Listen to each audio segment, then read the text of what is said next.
Fala pessoal, aqui é o Diogo do Descomplicando Engenharia de Software. No vídeo de hoje nós vamos falar sobre código limpo versus realidade. Então, antes de mais nada, deixe seu like e se inscreva no canal. Bom, código limpo versus realidade. O que realmente importa no código de produção?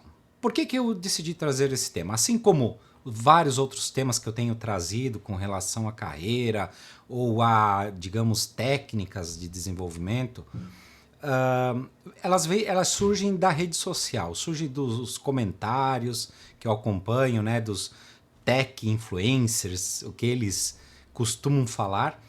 E esse é um outro campo onde se fala muita besteira, tá, pessoal?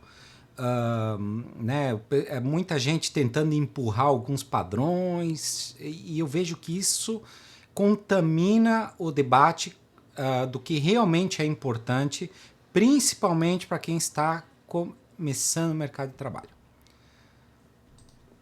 Bom, vamos lá para a minha apresentação aqui. O choque entre teoria e prática.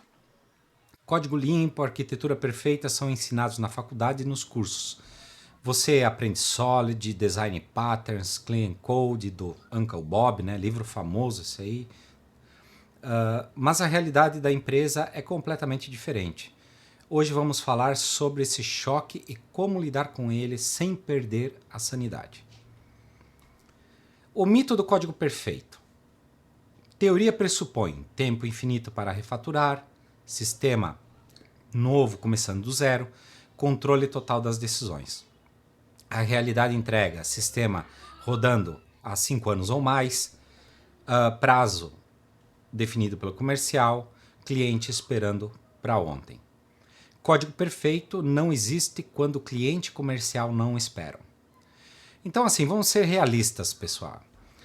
Quem é que paga nosso salário? Essa é a primeira premissa que nós temos que ter quando pensamos em aplicar padrões, em calcular os nossos recursos de desenvolvimento. Recursos de desenvolvimento não são só recursos como linguagem, ferramentas, etc. Recursos também entram questões de custos, o cliente lá na ponta, o usuário, a diretoria da empresa, né? Se você for um funcionário ou se você for um empresário, vai ser o cliente diretamente. Então, assim, no final das contas, quem paga o nosso salário sempre é o cliente, tá? É ele e o mercado que ditam a regra. Então, no geral, o cliente lá na ponta, o usuário, ele está preocupado com a usabilidade do negócio, né? Que seja fácil, que seja simples, que seja robusto, que seja rápido, confiável, seguro. Agora, como isso foi construído lá dentro, como é que esse código está escrito, isso pouco importa para o cliente final.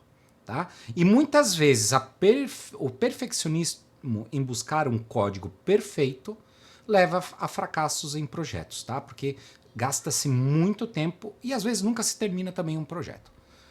Então vamos lá. O padrão da empresa vem em primeiro, né? Consistência vence perfeição. Toda empresa tem um padrão. Mesmo quando não está documentado, ele existe no código legado. Código legado não é lixo, é contexto histórico, é decisão tomada por quem estava lá antes. Então aqui é um ponto muito importante, né? Você está entrando numa empresa, essa empresa já tem produtos consolidados no mercado. Você vai ter que trabalhar naqueles produtos. Não queira chegando modificar tudo ou querendo dizer que aquele código está ruim. Às vezes você nem fala daquele código que está ruim dentro da empresa porque você tem medo de sofrer alguma represária, coisa. Mas você vai lá na rede social, né? E fica lá reclamando, onde eu trabalho o código é mal feito, não sei o que, etc. E isso aí, querendo ou não, você está jogando contra você mesmo. Você não está sabendo avaliar no projeto que você está trabalhando e não está sabendo também avaliar como melhorar isso. Está sabendo somente trabalhar no lado da reclamação. E eu vou lhe ser sincero, se você que pensa dessa forma, né, isso aí sim é débito técnico. Débito técnico não é escrever um código lá que não siga um livro, uma documentação de algum estudioso e tal. E sim débito técnico é tu não conseguir construir nada dentro de algo que já esteja pronto, porque se não for exatamente como está nos livros, você não consegue desenvolver aquilo. Então, você tem que tomar muito cuidado com isso e abrir um pouco a sua mente com relação a esse tipo de questão. Então vamos lá. Aprenda o padrão existente antes de propor mudanças radicais. Respeite as decisões anteriores. Elas foram feitas com o contexto da época, né? E às vezes feitas no contexto da época e de equipes diferentes também, né? As coisas vão evoluindo e também vão modificando, mas muitas vezes você não tem como pegar um sistema que está já há anos rodando, mesmo que ele esteja lá, digamos, moderno visualmente, né? Moderno, funcional, atenda todos os requisitos, está, digamos, totalmente aderente ao mercado atual, porém a forma como ele foi escrita não esteja do seu agrado. Tá? Então você tem que aprender a respeitar isso, né? E entender isso. Consistência facilita a manutenção. Então, time todo fazendo igual é melhor que cada um fazer ao seu estilo. Daí que eu vou entrar num outro ponto. Isso aqui eu já vi acontecer muito, tá? Inclusive na minha empresa com desenvolvedores que eu lidero, né? Daí a pessoa chega nova na empresa e começar a desenvolver um padrão dela ali, um jeito de escrita de variáveis, de código, porque esse seria o jeito mais correto, porque nos livros fala assim, na faculdade aprendi assim. E eu digo assim, não, mas tu tá fazendo diferente de todo mundo? Não, esquece isso aí. Aqui tu vai seguir o padrão do que a equipe faz. O padrão que a equipe faz é o que nos está entregando valor. Então isso é uma outra coisa que tem que tomar muito cuidado. Isso é muito comum, muito de se ver no mercado, tá, pessoal? O que realmente derruba sistema, né? Agora, pontos do que realmente influenciam arquiteturalmente dentro de um sistema. Então, perigos reais. Criação descontrolada de objetos, né? Memory leak, que aparece só em produção, né? Que não foi testado direito. Então, o que acontece? Esse aqui é um ponto bem comum. Hoje em dia, muito desenvolvedor não se preocupa, está lá criando objetos, coisas, mas não se preocupa com sua destruição, acha que a linguagem destrói automático, acha que da forma como ele faz as coisas já vão ser autodestruídas. Não é bem assim que funciona. Então, tem que tomar um cuidado com isso. SQL é mal otimizado, né? Query que trava o banco inteiro, SQL muito lento, independente da quantidade de dados, pessoal. O SQL ele precisa ter uma resposta rápida. Por óbvio que se tu tiver 100 linhas ou tiver 1 milhão de linhas, vai existir um desempenho diferente. Mas esse desempenho não pode ser algo que leve minutos, horas para ser executado. Isso aí é inadmissível, né? Inclusive, existe, saindo um pouco do contexto do vídeo, eu vi casualmente essa semana, antes de fazer o vídeo, vi um tech influencer falando que a otimização da SQL, colocar índices e tal, isso aí era coisa de dev júnior, né?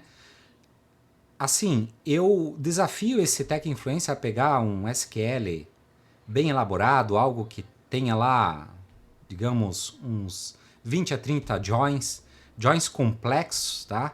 Que, por exemplo, eu pegar um caso real do meu sistema, o SQL que traz toda a necessidade de produção, ele faz um preditivo, né, uma previsão futura de necessidade de produção baseada no histórico de produção da empresa, baseado no que tem de pedidos para entrar na carteira, baseada numa simulação de vendas, tá? E baseado no que já está lançado. Numa indústria, isso aí tem que ser muito rápido, não pode ficar travando o processo, né? Travando banco de dados ou muito lento para ser executado. Um SQL desses tem mais de 1000 linhas. Então, assim, eu desafio, né, a pessoa achar que isso é só para dev júnior. Não é. Né? Então, os preconceitos começam justamente nas coisas que a gente começa a ouvir por aí e muita gente, principalmente quem está começando, não conhece, tá? Então, sim, SQLs mal otimizados às vezes vem culpa de um dev mais experiente também. Vazamento de memória, conexões não fechadas, recursos não liberados, né? Então, isso está muito relacionado também com o memory leak, né? Por exemplo, assim, ó, eu tenho hoje é muito REST, né? A gente trabalha muito com sistemas que estão na nuvem e tu tá consumindo aquela nuvem e tu tá lá fica com conexões penduradas, ou, por exemplo, muitas requisições para fazer uma única coisa.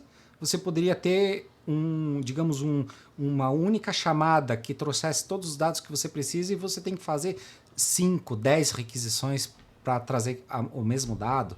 Né? Então, esse tipo de coisa, reaproveitamento sem critério, copia e cola, né? Copia e cola ali, e copia e cola descarado e com bug ainda, né? Com copia e cola de uma coisa que já foi escrita errada. Então, isso causa problema. Agora, discutir Camel Case versus Pascal Case, ou comentários desnecessários, né? Por exemplo, comentário desnecessário, o nome da função se chama soma. E o que ela faz é literalmente uma soma. E você vai lá e comenta isso, tem que. Porque no padrão tal diz que eu tenho que documentar tudo. Faz sentido? Né? Tem que avaliar, porque isso toma tempo. Função com 15 linhas em vez de 10, porque a pessoa foi lá e botou um if else a mais, ficou com umas linhas a mais, vou parar para sair refatorando o sistema onde eu estou vendo lá que tem muito if else, ou esse é um exemplo clássico, né? Mas cabe isso? Né? Quem vai pagar por esse tempo? Variável com nome feio. Inglês versus português. Pô, minha empresa faz sistemas só para o público, digamos, do Brasil. A necessidade de eu ter que escrever tudo em inglês? Porque tem que escrever em inglês porque as linguagens de programação são em língua inglesa. Então, tuas variáveis, os teus objetos, tudo tem que ser em inglês. Faz sentido ser em inglês? Né? Aí você chega numa empresa lá, tá tudo em português, e tu chega e diz assim, não, mas eu vou construir tudo em inglês aqui, porque isso é o padrão mundial. E a empresa trabalha só no Brasil. Né? Então, esse tipo de coisa não vai influenciar em nada na execução do teu software. Tá? Então, essas coisas podem incomodar esteticamente, mas não causam indisponibilidade. Produção não cai por causa de naming, cai por decisão técnica errada. IP técnico versus necessidade real. Aqui é uma analogia que não necessariamente estou falando de padrões, né? Mas estou falando aqui, estou trazendo, por exemplo, frameworks, enfim. Em teoria são outros padrões, mas padrões ferramentais, né? Para fazer a analogia da mesma coisa. Então, por exemplo, a moda fala microserviço, Kubernetes, GraphSQL, serverless e por aí vai, né? O buzzwords assim infinito. E a sua empresa só precisa de um sistema estável que todo mundo do time consiga mexer. E que principalmente, que eu não botei aqui, né? Que o cliente utilize, né? Que gere renda. Então, nós temos que levar isso para nós, como desenvolvedores, que a análise que devemos fazer existe uma tecnologia, existe um framework, existe uma metodologia, nós não temos que aplicar 100% dela. Aquela metodologia tem 1001 etapas, eu tenho que aplicar as 1001 etapas. Não é isso. Um bom desenvolvedor, um bom gestor principalmente, ele vai saber escolher o que melhor aplicar na empresa. O que é melhor no cenário que ele está inserido. Não é porque ele aplicou 10 práticas de um manual que tenha 1000 práticas que o modelo dele vai ser ruim. Tá? Então, nós temos que desmistificar essas coisas. E, novamente, eu repito, tem muita gente sendo influenciada por meias verdades, né? Devido aos tech influencers e tal, que não propagam a realidade do dia a dia, tá? Porque inclusive existem muitos que nem trabalham no dia a dia de uma empresa de software, pessoal. Então vamos lá, a tecnologia da moda não conhece o contexto da sua empresa. Nem todo problema precisa da solução mais nova do mercado. Muitas vezes a stack antiga e estável resolve melhor e com menos risco. Simples, estável, entendível pelo time inteiro, sempre ganha. Tecnologia é meio, não fim.